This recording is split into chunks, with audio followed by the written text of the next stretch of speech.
وإذا تليت عليهم آياته زادتهم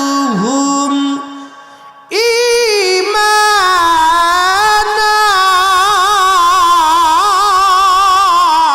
الله أكبر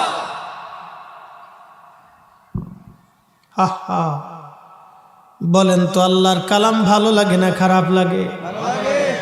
এই কালামে আল্লাহ মুমিনের দুইটা পরিচয় দিতে যায়, বলেন ও আমার মুমিনরা শোনো, নিশ্চয় তারাই মুমিন হবে আমি মালিকের স্মরণ যখন অন্তরে আসবে তখন আমি আল্লাহর ভয়ে অন্তরগুলি কাঁপতে থাকবে।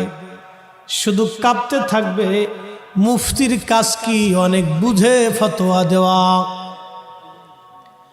এই যে আলেমরা উল্টা পাল্টা ফতোয়া মেরে দিচ্ছে, এটা আমানতের খেয়ানত।